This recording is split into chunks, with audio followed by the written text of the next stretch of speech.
In what must surely be one of the most difficult periods of his career, gaffer Big Ange Postecoglu has got his boxing gloves on to fight back against the naysayers. He says we're not far off, we just need to see out this injury period. But how do you feel? Is he right, or is he clutching at straws? Meanwhile, some transfer rumours resurface around the centre-back department, and of course, yet another defensive injury comes our way. All this and more on today's episode of the Spurred On Podcast. Guys, hope you had an amazing Christmas and a happy new year coming your way. Please do give this video a like and subscribe to my channel if you haven't already. I'm on the hunt to get to 15,000 subscribers. So if you like daily Tottenham Hotspur content and you're looking forward to some transfer window content every day in January too, please do press the subscribe button on my channel. But let's get straight into it. Starting off with some leaks coming out of the club to do with Ange Postecoglou's future. Apparently, according to Gary Jacob, he retains the support of the club's hierarchy, aka the board, who are not looking to change the head coach at the moment. But there is, in Gary Jacob's words, an understanding that results must improve. I mean, this just seems like common sense, doesn't it? But the thing that I've been saying throughout, and do let me know how you feel in the comments, but what is the point of changing the manager right now if the manager who comes in is going to have the same injuries, but also no pre-season in which to try and get his ideas into the squad? If you look over at Manchester United, at Ruben Amorim, the rot that is set in at Manchester United is so deep that they don't even have a new manager bounce. I think he's lost something like 7 of his first 10, or certainly 5 of his first 7. As you can tell, I'm not great on stats, but Amorim is already getting people in the Manchester United fan base on Twitter saying that he's not the right man. So I think any chance for any Spurs manager to come in, potential new Spurs manager to come in, would not do much different in this middle of the season period. And then I guess if you're looking at trying to get managers out of their Premier League clubs, for instance, someone like Thomas Frank or Iraola from Bournemouth, and you can't do that. If you try to do it and you can't, then you're left with having to appoint an interim, which again is something that Spurs have done previously, certainly in the season where they sacked Jose Mourinho just before the Carabao Cup final, but that was in March. And then also when Conte left and Stellini left, that was later in the season. If we were to have an interim manager come in from, say January, that would be getting into the realms of what Manchester United have done over and over again as well, appointing these interim managers and, it not really working out. So for me, we stick with Ange Postecoglu. He is saying outwardly it's the injury crisis. It's nothing else. We are nearly there. That's what he said. So let's give him the opportunity to prove that to be correct. Get him through to February, March, hopefully a Carabao Cup final, hopefully a win, and get his players back. And then prove to us, Big Ange, that actually this style of play, this system, can work over the long term, not just over the first 10 periods of last season, which is, in reality, I'm afraid to say, the only time where Tottenham have been consistent. The rest of the time, this entire calendar year of 2024, we are where we deserve to be because the results have not been consistent. So that's where I am with Ange Postecoglu at the moment. Ange has said a lot this week, and I'll be bringing you the quotes yesterday in a press conference, but he says that the club are now actively working incredibly hard to bring much needed reinforcements through the door in January. He was asked whether he feels this January is the most important transfer window in the club's recent history. He said this: not in recent history, but I think in the context of where we're at the moment, I think it is an important one. I think if we add what we need to add and it fits the bill in what we're trying to do, our league position is not great, but it's super tight and we're not that far off. Like I say, we're in the semi-final of the Carabao Cup and still in great position in Europe, and there's the FA Cup. There's still everything to play for us this year to make it a season where we can have success, but we need some help. The players need some help, more importantly, and the club is working really hard to try to make that happen. Now, one thing I would say about Big Ange at the moment, and I think it's totally understandable, I think it's human nature, but it is, in my opinion, going against what Ange's kind of managerial philosophy was when he came in terms of excuse culture. He is saying it's the injuries every time now, and like I said, it's human nature. I see why he does. I think we're all kind of saying it, and we all need that kind of crutch to lean on. But my recollection of when Ange came in was that he was like, I'm not going to use excuses. I'm not going to say it's because Harry Kane left. I'm not going to say it's things are bad because of injuries or anything else. And it feels like he is at the moment. And it's not as if he's throwing players under the bus, obviously, apart from that one time with Timo Werner. But for me, I think, he needs to take a little bit more responsibility in public for some one-dimensional displays. Let's put it that way. I don't know how many of you watched the Forest game on the watch along with me over on Chris Cowlin's channel, but if you did, you'll have seen throughout it me just saying how inevitable that result was, and how one-paced Tottenham were, and how really we just played into Nottingham Forest's hands. They knew that if they kept a clean sheet, they would win that game, and they knew that they would likely keep a clean sheet because they could just sit in a very narrow 11 men behind the ball in the most part, within the space of their 18-yard box. And Tottenham really struggled to open them up. Yeah, we had a couple of decent chances with Brennan Johnson, but we never cut them open. And really, the saves that their goalkeeper was forced to make was, they weren't worldies, put it that way. The second one was probably the biggest one, and that was him smothering at Brennan Johnson's feet. Ange was also asked about the recruitment strategy needed at Spurs, to tweak in different areas. He said this: I still think you can be disciplined. It'll depend where we're at when the window opens, and we're getting close to that now, so we've got a clearer picture of where we're at. I still think, though, we have to be disciplined. It's not just about bringing anybody in. There's certainly a need to reinforce if we can. I mean, I have to say, I agree with him. Of course, it's not just a matter of bringing anyone in, but let me know how you feel. Is that not kind of slightly contradictory to what happened with Timo Werner? I see that he saw that Timo Werner was a good opportunity at the time, but to kind of then re-up on his loan in the summer rather than bring another player in who will have a future at Tottenham Hotspur. I'm not trying to dig in on Timo Werner. I think he's a nice kid. I feel sorry for him. He's clearly got zero confidence. But, to just take that loan deal again rather than kind of try and invest in a future player or a player who's ready for the now, that seems disappointing. Anyway, let me know what you think in the comments. As Ange went on, he said, everyone knows January's not an easy time to do business, but the club's working hard behind the scenes to see what we can do to help players we've got at the moment who are giving everything in every game and dipping into every bit of energy they have to try to get us through. I just think we need to help some of these guys, at least 2 or 3 who are fairly long-term injuries, so you're going to be short there. Others are coming back from significant injuries and you don't know how long they'll take to get up to speed. We need some reinforcements and the club is working hard to make that happen, and we'll see where we get to. So that is refreshing news to me. I mean, rather than I think a couple of weeks ago, and also some of the leaks coming out from the likes of Fabrizio Romano and some of the other kind of transfer gurus saying that Spurs don't expect to do a lot of business. Well, Ange has kind of nailed his flag to the mast yesterday and said, actually, we're trying really hard to get stuff done. I wonder if Johan Langer and Scott Munn will appreciate him doing that. Probably not, because now other clubs will be like, oh, so they need players. We know that. We're going to up the price.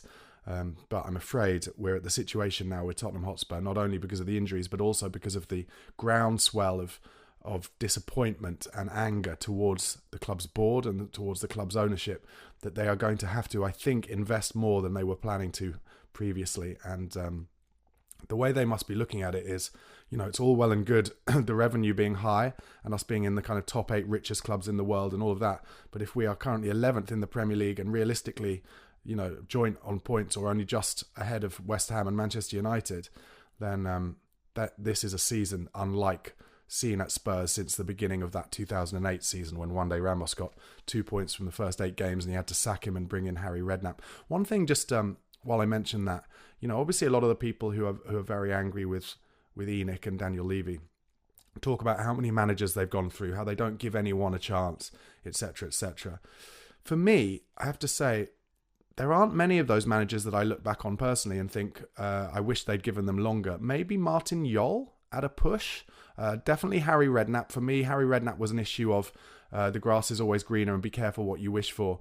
I think Daniel Levy, in my personal opinion, used the fact that Harry Redknapp was keen to get the England job against him and had his kind of first example, or one of his early examples anyway, of thinking he could get a win-now manager in, and thought that Andre Villas-Boas, because he'd succeeded in Europe at Porto would come in and do what Harry Redknapp couldn't. But that was a mistake. I think Martin Jol was a mistake. But a lot of people on Twitter and other kind of social media talk about how, he shouldn't have sacked Jose Mourinho or he shouldn't have sacked Antonio Conte. Now, I know this is controversial, but I think Jose Mourinho is a busted flush. I thought the football that he was playing was appalling. I mean, it was basically the direct opposite to what we have now, where, yes, Tottenham Hotspur would take the lead, but then Jose would have us hanging on our 18-yard box, and we weren't good enough to keep those leads after the initial kind of honeymoon period.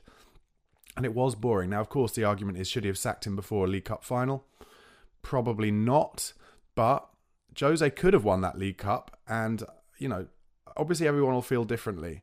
So let me know what you think. But I personally think, as much as I want us to win the League Cup this season, and mainly because I think that would then push us on to potentially winning the Europa League if we're still in it at that point, and get rid of that kind of mentality within this club of not being able to win things. But I think if Jose Mourinho had won the League Cup, that would have kind of meant that he had to stay in the job for another year or two, and I don't think he would have pushed us on much further personally. But I know a lot of people have very different views on that, so do let me know in the comments. And then Antonio Conte, interesting, isn't it? Looking back, if we'd won that Southampton game, which we ended up drawing because of a late equaliser, we would have been in third in the league. And for me, Antonio Conte really kind of fell on his sword. Everyone talks about how Daniel Levy sacked Antonio Conte, but for me, he fell on his sword. He didn't want to be there anymore. He said that the club needed to change, and he didn't give the impression that he wanted to be part of that change. And the football was boring. I'm sorry, it just was. Everyone's saying, oh, look how well he's doing at Napoli now. Okay, they are. They had a great start. They were leading. They're now in second place behind Atalanta. But the football that he plays is more suited to Serie A, that's for sure. And fans in Italy love the defensive side of the game. And it was suited to Chelsea when he was there for that one season when they had almost like the perfect season. Don't forget, Spurs came second that season with one of the highest ever second place finishes that didn't win the league in the Premier League. So, Conte is an amazing manager, don't get me wrong, but the football was dull. Now, look, don't get me wrong. It has gone full circle now, and Ange Postecoglu, I think, has gone potentially too far in his kind of what seems like an inability to change things up to try and win games. But, I'm willing to accept the fact that the injuries are not helping as well. Ange was asked in his press conference, can he turn it around at Spurs? He said, again, we're not far off. A week ago, I was sitting here after winning a Carabao Cup quarter-final and beating Southampton 5-0. So it just seems like at the moment we can't get a lot of traction in anything in terms of getting healthy players or hitting a run of form. But I think we have the capability of doing that. We need some reinforcement. Some will come when we get the injuries back. But I still think if you look at some of the teams 4 or 5 points above us in the league, I don't think that's going to stretch by any great lengths over the next period because all the teams you see are suffering at some point. Ours is probably a bit more extreme than others, but I'm confident we'll work through that, and once we're through, we'll be stronger for it. He was asked if he feels under pressure and whether this is the most difficult period of his career. He said no and no. It is what it is. It's not what motivates or drives me. My motivation for what I do is to try to create teams who win things and have success and make an impact. That doesn't really change. I'll keep doing what I'm doing. It doesn't add any pressure, and I don't feel any extra anxiety about anything. I firmly believe we'll get through this and come out strong and create the team we want to be. Now, I think Ange had to say that. This is my personal opinion. But I think if you look at Ange's gesticulations and his facial expressions on the touchline at the moment, he is under pressure. He is feeling it. You can tell there is a difference. He's not ranting and raving. He's not Mikel Arteta on the sidelines. And of course, that is something that also gets kind of held against him sometimes, that he doesn't do much or enough on the sidelines. But you can tell from the grouchiness in the press conferences sometimes. You can tell by the amount that he's now talking to the fourth official on the sidelines. He is feeling the pressure, and he will know from within the club internally that even though they're currently backing him, as I've said for a week now, 2 weeks, certainly anyway, after the defeat in the last game, if he loses at home to Wolves and Newcastle, for me, I don't see any way out for him, I have to say. I don't necessarily think it would be the right decision. I don't think it will necessarily benefit us this season, unless Tottenham are willing to go big on a compensation package for somebody else. But I think if we lost all 3 of those games over the Christmas period, he is in a lot of trouble. He was asked once again about his approach. He says, look, I'm going to get asked about it. I think some people just aren't genuine about it. They just use it to poke me, and after a loss, I'm going to react. Well, there he is, admitting exactly what I just said. I understand that it's part of the game. If there's genuine questions, I'm happy to answer them. But some people go, you know what? He's not going to be happy. Let's ask him whether he's got a plan B. They think they're clever, and I'm a human being. I don't like losing, so they're going to get a reaction out of me. They're happy. They go home and tell their friends about it and say, look what I made Ange Postecoglu say. But life goes on, mate. It's fine. I'm happy to cop that. I'm always open to talk about my beliefs and my methodology to anyone who's got genuine questions about it. So when I talked at the top of this episode about him getting his boxing gloves on and really trying to fight back, that is that, isn't it? He's really basically going in at journalists and saying, I think you're trying to make me look stupid. You're trying to get a reaction out of me. You're trying to get your headlines, which is the journalists' that is their job. So, you can kind of forgive them a little bit for that. But maybe what he's after is a little bit more nuance in the questioning. Maybe he's interested in getting journalists to talk to him about tactical specifics. And if they ask him whether he tweaks at all, maybe he can point them in the direction of some of the tweaks he has made this season. And I remember back to the start of this season, not all of the results were what they deserved to be. Certainly, if you think back to games like Newcastle away and Leicester away even, certainly the first half of Leicester away on the opening day, there were definitely some tactical tweaks from last season, things that improved. And up until very recently, certainly up until that Liverpool game, our defence was really up there in one of the best defences in the Premier League this season. So there have definitely been tweaks, and maybe that's what he's talking about, how he wished that some of the questions would be more specific and more nuanced to those tactics that he definitely does bring in. It's not quite as simple, basically, as him not having a plan B. He was asked if he's looking at his methods and the medical department, whether he's going to make more changes to that because of the injuries that are happening so often. He said, yeah, that's been our major problem this year. Guys who are coming back from injury rather than us losing players as such. Knock on wood, but the core group of players who are training and playing games have no issues. So we're looking at those things and why they're happening. It certainly happened too often this year where guys have come back and they're the ones who are missing. I think just about all of them, apart from Vicario, are recurrences of an injury. Even with Romero, it was a different injury, but it's still a guy coming back, so it's something we're looking at. Yeah, that makes sense, but I've said it a few times. I do fear, in terms of the biggest fear I have for Ange Postecoglu is that the injuries are a result of the relentlessness, the kind of brutality and the relentlessness of his methods, and how he insists both in training and on the pitch that everything happens at 100 miles an hour and straight away. So there's no time for players to get their breather and for the muscles to kind of recover. And look, the reality is it's a vicious circle. If Ange Postecoglu can't get the players he needs on the pitch because they're all injured because of the relentlessness of the style, then there's no chance of him having his team playing that style. That is the vicious circle that we are suffering from at the moment. Just quickly, some of that transfer rumour I said. Dan Kilpatrick has said that Lens centre-half Aboukadir Kuzanov is still at the top of Tottenham's list. He's a centre-half over in France, and that is the one we're currently looking at. Ange was asked on whether Yves Bassoum will play centre-back against Wolves. He said, I don't know. I mean, Yves has never played there, so I'm not sure why I would put him there. I had to put him there last night because I had no one else, but we'll see. He's talking about the Forest game, of course. We'll see what happens. Rumours coming out of Spurs yesterday are actually that Alfie Dorrington will not be starting the game at centre-back because some of the journalists have seen that Bassoum is training currently as centre-back, practicing as centre-back. So that means, if that's true, likely an Archie Gray and Yves Bassoum centre-back partnership. For me, I would put Bentancur back in centre-back. He is a more likely centre-back for me than Yves Bassoum, who, I'm sorry, he's a good player, but his concentration sometimes does slip off. And to have that at centre-half would not be right for me. But let me know what you think in the comments. Do you agree with me? Would Bentancur be a better option? Or do you go straight for Dorrington, which would mean a centre-back partnership of two 18-year-olds? Wow. Ange has been talking about how not many Premier League clubs start with any 18-year-olds, but I can't think of a single scenario in the past where a Premier League club has had to start with two 18-year-olds at centre-back. That would be an interesting one.